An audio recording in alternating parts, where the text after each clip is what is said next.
أعوذ بالله من الشيطان الرجيم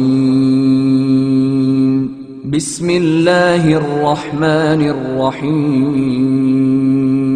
Sister, thank you for waiting. Would you please state your name and occupation, then state your question? I'm Sakina D'Souza, and I'm a Catholic. I believe Brother Yusuf was a Catholic before. I would like to ask him the simple question. He was brought up like a Catholic, but what made him change? Doesn't he believe that the Messiah is true, or did he ever feel that the Catholic religion, has not brought up any Messiah and the Bible is false? I would like to just know what that means, because he said he was a Catholic before and now he has become a Muslim. What made you change? What was that storyline before? Doesn't he believe that there is a Messiah, or the Messiah had come, saved us, died on the cross? Thank you very much for a good question. I hate to disappoint you, but I wasn't a Catholic. But I was with a Catholic priest the night that he accepted Islam. And I asked him these questions you asked me. Because after all, I was still a Christian, a preacher in Christianity, and I wanted to know why my best friend, a Catholic priest, had converted. That's a pretty weird thing. A Catholic priest is not like a regular preacher in the Protestant religion. A Catholic priest has given up everything. He's given up his life to be a Catholic priest. When he enters into this realm, he's basically given away everything. He can't have a wife, he can't have children, obviously no grandchildren. He has no home, he just lives in a rectory or wherever they give him a place to stay. And he's sent wherever they tell him to go, do whatever he's told to do, and that's it. And he cannot disobey the Pope, otherwise they can kick him out of the religion, and if they do, he's excommunicated and he goes to hell forever. So how would a person like this want to become one of those Muslim terrorists? That's what I wanted to know. He explained in a very few beautiful words something that I came to learn for myself. He said that he was sincerely in the Catholic religion because he believed in God, that he had studied, his degree was in theology, and a part of the teaching that they as priests have is to study Islam. Every priest is forced to study Islam. Now you may not know that, but you can ask your priest and he'll confirm it. And when you study Islam, even when Islam is taught to you by somebody who hates Islam, as long as they don't corrupt it too far, you can still see the truth in Islam. A classical example happened to me just recently when I was in Saudi Arabia. A friend of mine, very old copy of one of the first Qurans ever translated to English by George Sale. George Sale hated Islam, he hated the Muslims, but when he translated the Quran to English, he was true to the text of the words. Although maybe not getting all the meaning, he certainly was true to the text of the words. I was shocked when I read it. Have you seen it? You know what I'm talking about? Amazing. And listen to this. George Bernard Shaw, for instance, is one of many, a long list of people who read this and realized the truth of Islam. When people see the truth of Islam, it can change them if they want to be guided. If they want the truth, it can change them. You might think, I'm a Catholic, I'll never be anything but a Catholic. But I'm going to ask you a question, and I want you to be honest. This is not for you to, start a debate, but just be honest. Was Jesus a Catholic?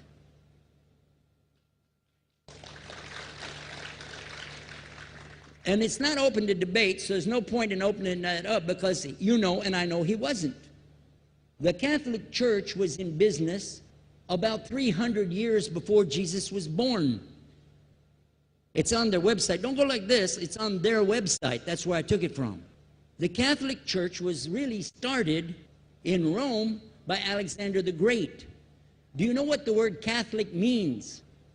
It means universal. It was the universal church for the Roman Empire. If you didn't join it, you could not be a Roman citizen. And it was opposed to the teachings of Judaism and opposed to the teachings of the early Christians for more than 200 and some years. And they were diametrically opposed to each other to the extent that it was the Romans killing the early Christians. Now, if you understand that and you go to their website and read, they didn't even take over Christianity until the year 325 AD. And when they did, they changed a lot of things, again, referring to their own website. But if you want to check it in Britannica or Americana or grow your encyclopedias, go ahead and read about the Catholic Church. When, in August of 325 AD, at the Nicaea Council, they took over, first thing they said was, let's change the date of the birth of Jesus to be the same date as that of Mithras, which was the god, one of the gods worshipped there, and also the sun god's birthday was the same day, December the 25th, believing it to be the shortest day of the year. And Constantine was a sun worshiper of Sol Invictus. Go to the website, read it for yourself. There are a lot of points, but not the least of which, even today, if you go in any Catholic church, and I have, you'll see so many portraits and statues and idols and images throughout the whole place that for the one who's never experienced that, for a Muslim who knows about these images, he'll be like, whoa, a'udhu billah. Whoa, what's this? The first time I walked in a Catholic church, I was about 10 years old. I was shocked. I was shocked at the idols and statues everywhere, because in the Protestant religion, we were brought up to believe that the second commandment was just as important as the first commandment. The first commandment in the Bible, in Exodus, is the same as the first commandment in the book of Deuteronomy. It says, I'm the Lord your God that brought you out of the land of Egypt in the house of bondage. You know no other God beside me. Beside me there's no other gods. Thou shalt not have any other gods beside me. How many in this room agree with that commandment? Raise your hand. You notice the Muslims are raising their hand because it means Ashhadu la ilaha illallah. That's the first commandment for us as well. The second commandment you have clearly says, thou shalt not make any idol, any graven image of anything that creeps upon the earth, swims in the sea beneath, or flies in the air above. And I was sitting in a church one time, sitting there in the morning service, watching, the preacher talk, and, they go on and on and on, and sometimes you lose your train of thought. I was looking. Whoa! On the front of the podium, there was a fish. A fish. For the symbol, make you fishers of men. It had a fish. I said, whoa.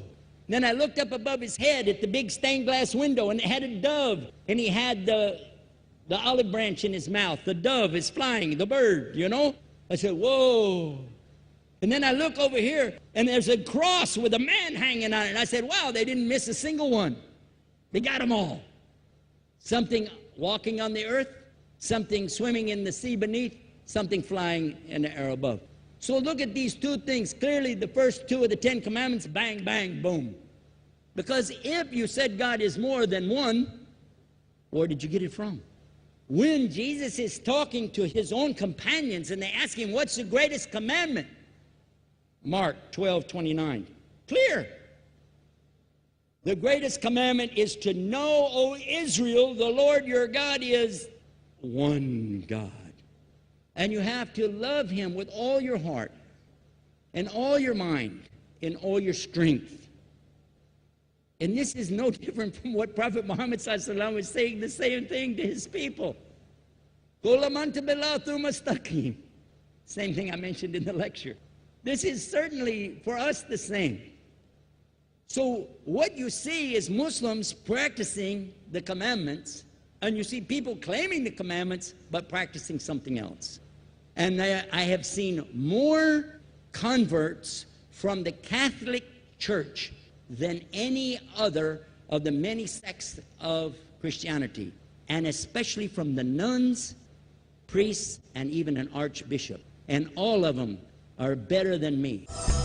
Those guys and women that I see do this, they still sacrifice their whole life to get the true message of Islam, not only to you, but to Muslims as well, because we all need to know about it. But thanks for a great question.